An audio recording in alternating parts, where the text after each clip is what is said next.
Today, we're going to be talking about the Avalanche ecosystem. This ecosystem has become so popular that in the last year, the Google search results rank it higher than the actual definition of the word avalanche. At this rate, it's only a matter of time that people start thinking that the Colorado Avalanche hockey team is named after the Avalanche blockchain. The least the Avalanche blockchain could do is sponsor their stadium. Oh, how very FTXy of you. So stay tuned for more free business ideas. Why would you want to name a cryptocurrency after something that goes downhill and brings destruction to those happily skiing the slopes and living in their hot tubs on winter getaways? Could Avalanche swell into a snowball capable of knocking down the long-standing Ethereum chalet, or melt into a puddle of water? And that's only the tip of the iceberg on the winter puns in this explainer video.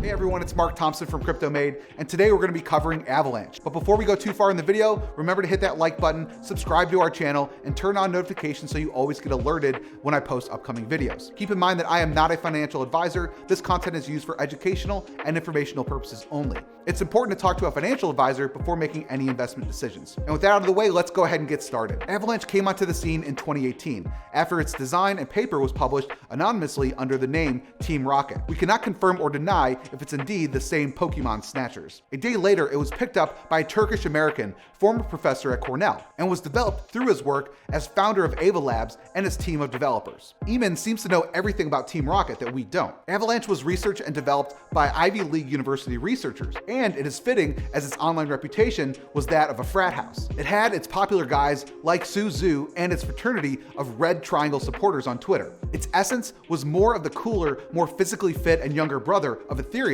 and not as centralized as Solana. Avalanche was able to onboard a large user base to ski into its easy-to-use DeFi mechanisms and enjoy its comfy initial DeFi farming yields. Along with its cheap transaction fees, less than 1 cent, its claim to fame was how simple it was to bridge assets onto its blockchain. Bridging essentially means bringing assets from one blockchain to another. As Ethereum is seen as the main chain of DeFi, the hopes of most other Ethereum killers is to bring assets from Ethereum onto their chain. This allows those with a lot of assets like ETH and BTC to interact with this new protocol without having to purchase new types of assets, thus decreasing their risk and increasing their participation. Now let's talk about the Avalanche tech breakdown. Avalanche uses a proof-of-stake protocol that is called Snow, and is made up of 3 components called Slush, Snowflake, and Snowball. Using gossip algorithms, which is exactly what you think, the nodes communicate at random with each other until a large enough percentage of nodes come to an agreement. Just like gossip, once the state is agreed upon and a common outcome is reached, the transaction is considered verified. This type of consensus agreement is a lot less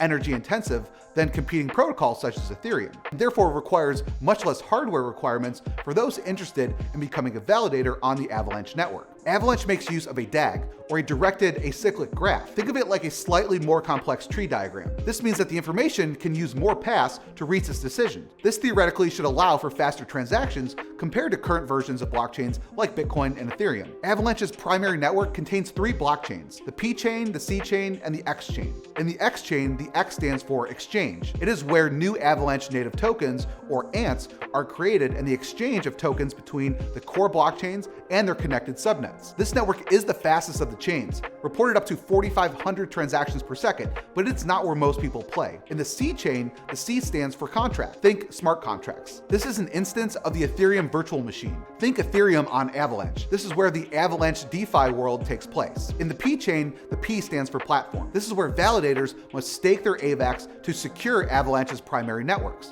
The P chain also enables developers to create subnets. Now let's talk about subnets on subnets. These subnets created by the P chain are where Avalanche hopes adoption of their chain will shine through. Subnets essentially allow for creation of separate chains that link to the primary network, taking the load off of the main network and avoiding the network problems that plague highly used networks. And even these subnets could create their own subnets, meaning infinite horizontal scaling possibilities. That's a lot of subnets. And just one game or app could have its own subnet. This way the game could focus on delivering the game the way they intended to without worrying about clogging the main network and sending transaction fees activity snowballing. If all these different chains confuse you, you are not alone. For the purpose of this explainer and most comparisons, we'll focus on the C chain, as it is part of the Avalanche that is the closest to Ethereum, and it is the one that 99% of people use for now. When comparing Ethereum and Avalanche's C chain, we found that Avalanche did not in fact complete more transactions per second than Ethereum. But in time, with their own games on their own subnets, we're sure the numbers will grow much more. So where's the action happening? According to snowtrace.io, the majority of transactions happen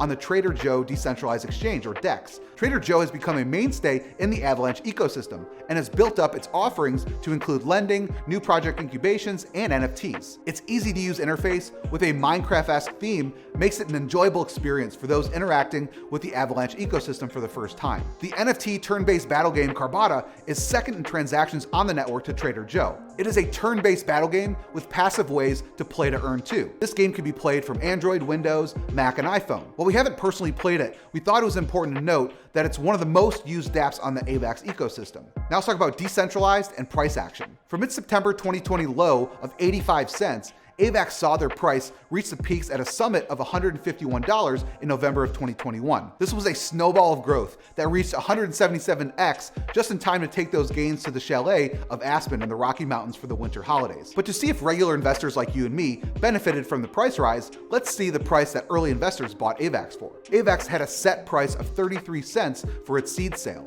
This means that early investors were able to buy AVAX for 33 cents before it became available for public sale. It then released public sales for 50 cents per AVAX. And to be fair, this is actually a decent price for the public to be getting in at when compared to the early investor seed price. Many times, projects release their public sale for many multiples more than the early investor price, hardly giving any real benefits to the public. So this is a plus in our eyes. Although Avalanche marketed itself as more decentralized than Solana, which is very true, it still made less than 25% of its initial token allocation available for the public, keeping over 60% for its insiders and early investors. So on to our final words. Avalanche, you have our attention. And not just because avalanches can be life-threatening. Avalanche continues to impress with its constant building and future-proofing approach. Their fast and cheap transaction fees continue to be a magnetizing factor when developers consider their chain. And this was their first bull market. The market needs time to find its bottom before we consider investing again. While it did not take the Ethereum killer this time around, they definitely gave a good run and attracted investors and builders alike. The unique attraction of utilizing subnets for separate games and applications has endless possibilities that we're eagerly looking forward to in the future. If you're looking to follow some Avalanche Twitter accounts, we recommend starting with Eamon's and Kevin's. As always, make sure you subscribe and turn on notifications so you never miss an upcoming video where we discuss crypto, including Bitcoin, altcoins, DeFi, crypto gaming, NFTs, and the metaverse.